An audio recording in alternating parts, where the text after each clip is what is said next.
In the Whipping Boy Section 1, Lesson 1, we started off by discussing what we already knew about the Middle Ages in Europe.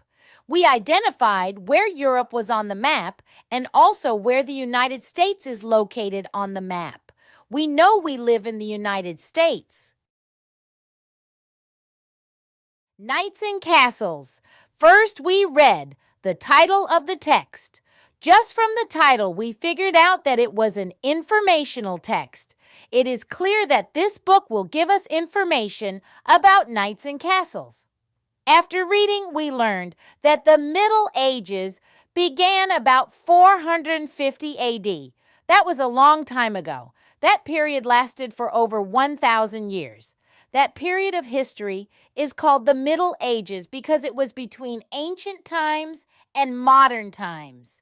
It is sometimes also called the medieval era. Medieval is Latin for Middle Age. This is quite interesting so far. A lot changed during the Middle Ages in Europe.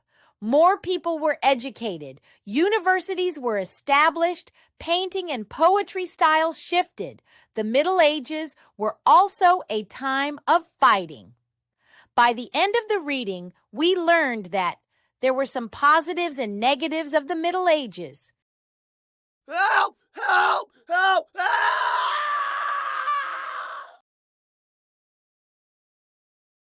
In class, we learned that the positives included things like more people learned to read and write, universities were built, and new kinds of painting and poetry were created.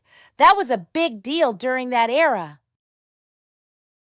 Unfortunately, there were some negatives also. The negatives were one did not have a chance to better their life. Hygiene was poor.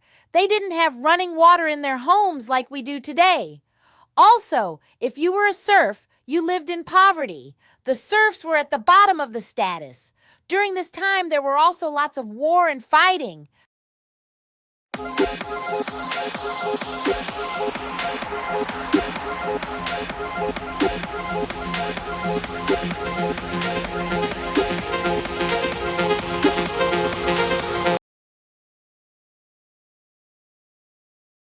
Today in class, we talked about what is a complete sentence and what is not. We learned that a sentence has two parts. It must include a subject, which is the who or what. It also must have a predicate, which is the action. That is what the subject does. In order for the sentence to be complete, it must have both a subject and a predicate.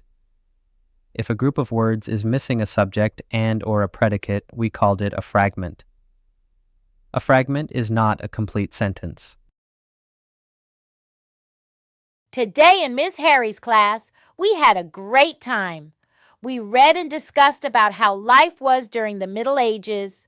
We also reviewed complete sentences and fragments.